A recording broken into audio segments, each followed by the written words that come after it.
اب دنیا میں وہ بہترین گروہ تم ہو جسے انسانوں کی ہدایت و اصلاح کے لیے میدان میں لایا گیا ہے۔ تم نیکی کا حکم دیتے ہو، بدی سے روکتے ہو اور اللہ پر ایمان رکھتے ہو۔ یہ اہل کتاب ایمان لاتے تو انہی کے حق میں بہتر تھا، اگرچہ ان میں کچھ لوگ ایماندار بھی پائے جاتے ہیں، مگر ان کے بیشتر افراد نافرمان ہیں۔ جسے انسانوں کی ہدایت و اصلاح کے لیے میدان میں لایا گیا ہے۔ یہ وہی مضمون ہے جو سورہ بقرہ کے 17ویں رکوع میں بیان ہو چکا ہے۔ نبی عربی صلی اللہ علیہ وسلم کے متبعین کو بتایا جا رہا ہے کہ دنیا کی امامت و رہنمائی کے جس منصب سے بنی اسرائیل اپنی نااہلی کے باعث معزول کیے جا چکے ہیں، اس پر اب تم معمور کیے گئے ہو، اس لیے کہ اخلاق و اعمال کے لحاظ سے اب تم دنیا میں سب سے بہتر انسانی گروہ بن گئے ہو، اور تم میں وہ صفات پیدا ہو گئی ہیں جو امامت عادلہ کے لیے ضروری ہیں، یعنی نیکی کو قائم کرنے اور بدی کو مٹانے کا جذبہ و عمل، اور اللہ وحدہ لا شریک کو اعتقاداً و عملاً اپنا الہ اور رب تسلیم کرنا۔ لہذا اب یہ کام تمہارے سپرد کیا گیا ہے، اور تمہیں لازم ہے کہ اپنی ذمہ داریوں کو سمجھو اور ان غلطیوں سے بچو جو تمہارے پیش رو کر چکے ہیں۔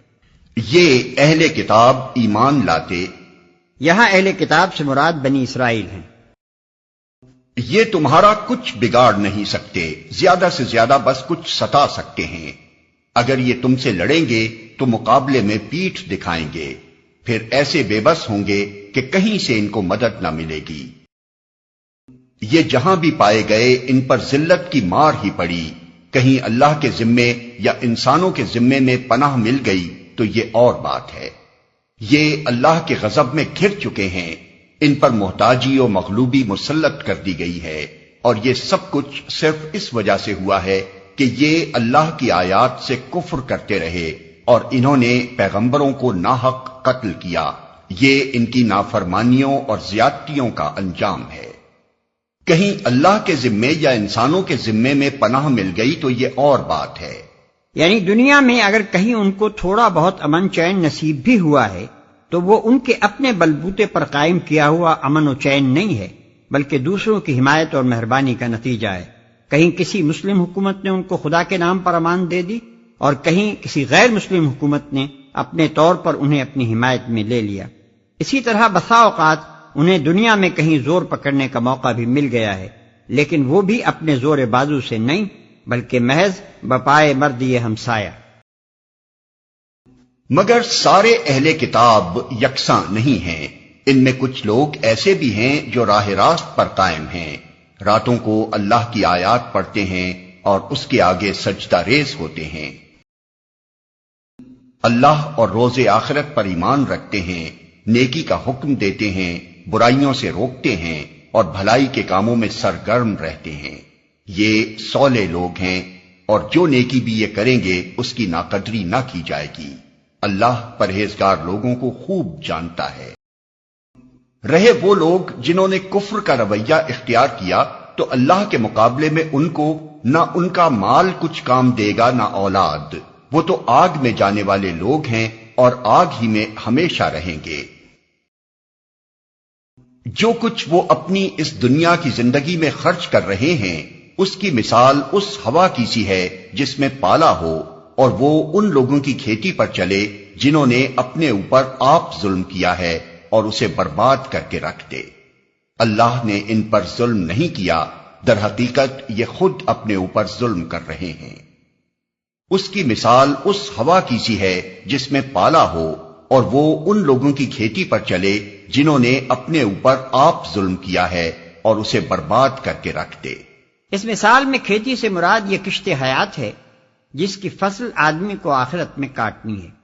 ہوا سے مراد وہ اوپری جذبہ خیر ہے جس کے بنا پر کفار رفاع عام کے کاموں اور خیرات وغیرہ میں دولت صرف کرتے ہیں، اور پالے سے مراد صحیح ایمان اور ضابطۂ خداوندی کی پیروی کا فقدان ہے جس کی وجہ سے ان کی پوری زندگی غلط ہو کر رہ گئی ہے۔ اللہ تعالیٰ اس تمثیل سے یہ بتانا چاہتا ہے کہ جس طرح ہوا کھیتیوں کی پرورش کے لیے مفید ہے، لیکن اگر اسی ہوا میں پالا ہو تو وہ کھیتی کو پرورش کرنے کے بجائے اسے تباہ کر ڈالتی ہے، اسی طرح خیرات بھی اگرچہ انسان کے مزرعہ آخرت کو پرورش کرنے والی چیز ہے، مگر جب اس کے اندر کفر کا زہر ملا ہوا ہو تو یہی خیرات مفید ہونے کے بجائے الٹی مہلک بن جاتی ہے۔ ظاہر ہے کہ انسان کا مالک اللہ ہے، اور اس مال کا مالک بھی اللہ ہی ہے جس میں انسان تصرف کر رہا ہے، اور یہ مملکت بھی اللہ ہی کی ہے جس کے اندر رہ کر انسان کام کر رہا ہے۔ اب اگر اللہ کا یہ غلام اپنے مالک کے اقتدار اعلیٰ کو تسلیم نہیں کرتا، یا اس کی بندگی کے ساتھ کسی اور کی ناجائز بندگی بھی شریک کرتا ہے، اور اللہ کے مال اور اس کی مملکت میں تصرف کرتے ہوئے اس کے قانون و ضابطے کی اطاعت نہیں کرتا، تو اس کے یہ تمام تصرفات از سرتاپا جرم بن جاتے ہیں۔ اجر ملنا کیسا؟ وہ تو اس کا مستحق ہے کہ ان تمام حرکات کے لیے اس پر فوجداری کا مقدمہ قائم کیا جائے۔ اس کی خیرات کی مثال ایسی ہے جیسے ایک نوکر اپنے آقا کی اجازت کے بغیر اس کا خزانہ کھولے اور جہاں جہاں اپنی دانش میں مناسب سمجھے خرچ کر ڈالے۔ اے لوگو جو ایمان لائے ہو، اپنی جماعت کے لوگوں کے سوا دوسروں کو اپنا رازدار نہ بناؤ، وہ تمہاری خرابی کے کسی موقع سے فائدہ اٹھانے میں نہیں چوکتے۔ تمہیں جس چیز سے نقصان پہنچے وہی ان کو محبوب ہے، ان کے دل کا بغض ان کے منہ سے نکلا پڑتا ہے، اور جو کچھ وہ اپنے سینوں میں چھپائے ہوئے ہیں وہ اس سے شدید تر ہے۔ ہم نے تمہیں صاف صاف ہدایات دے دی ہیں، اگر تم عقل رکھتے ہو تو ان سے تعلق رکھنے میں احتیاط برتو گے، وہ تمہاری خرابی کے کسی موقع سے فائدہ اٹھانے میں نہیں چوکتے۔ مدینے کے اطراف میں جو یہودی آباد تھے، ان کے ساتھ اوس اور خزرج کے لوگوں کی قدیم زمانے سے دوستی چلی آتی تھی۔ انفرادی طور پر بھی ان قبیلوں کے افراد ان کے افراد سے دوستانہ تعلقات رکھتے تھے، اور قبائلی حیثیت سے بھی یہ اور وہ ایک دوسرے کے ہمسایہ اور حلیف تھے۔ جب اوس اور خزرج کے قبیلے مسلمان ہو گئے تو اس کے بعد بھی وہ یہودیوں کے ساتھ وہی پرانے تعلقات نبھاتے رہے، اور ان کے افراد اپنے سابق یہودی دوستوں سے اسی محبت و خلوص کے ساتھ ملتے رہے۔ لیکن یہودیوں کو نبی عربی صلی اللہ علیہ وسلم اور آپ کے مشن سے جو عداوت ہو گئی تھی، اس کی بنا پر وہ کسی ایسے شخص سے مخلصانہ محبت رکھنے کے لیے تیار نہ تھے جو اس نئی تحریک میں شامل ہو گیا ہو۔ انہوں نے انصار کے ساتھ ظاہر میں تو وہی تعلقات رکھے جو پہلے سے چلے آتے تھے، مگر دل میں وہ اب ان کے سخت دشمن ہو چکے تھے، اور اس ظاہری دوستی سے ناجائز فائدہ اٹھا کر ہر وقت اس کوشش میں لگے رہتے تھے کہ کسی طرح مسلمانوں کی جماعت میں اندرونی فتنہ و فساد برپا کر دیں اور ان کے جماعتی راز معلوم کر کے ان کے دشمنوں تک پہنچائیں۔ اللہ تعالیٰ یہاں ان کی اسی منافقانہ روش سے مسلمانوں کو محتاط رہنے کی ہدایت فرما رہا ہے۔ تم ان سے محبت رکھتے ہو مگر وہ تم سے محبت نہیں رکھتے، حالانکہ تم تمام کتب آسمانی کو مانتے ہو۔ جب وہ تم سے ملتے ہیں تو کہتے ہیں کہ ہم نے بھی تمہارے رسول اور تمہاری کتاب کو مان لیا ہے، مگر جب جدا ہوتے ہیں تو تمہارے خلاف ان کے غیظ و غضب کا یہ حال ہوتا ہے کہ اپنی انگلیاں چبانے لگتے ہیں۔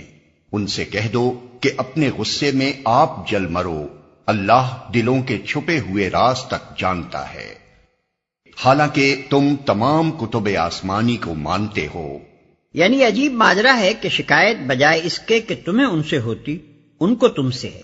تم تو قرآن کے ساتھ تورات کو بھی مانتے ہو، اس لیے ان کو تم سے شکایت ہونے کی کوئی معقول وجہ نہیں ہو سکتی۔ البتہ شکایت اگر ہو سکتی تھی تو تمہیں ان سے ہو سکتی تھی، کیونکہ وہ قرآن کو نہیں مانتے۔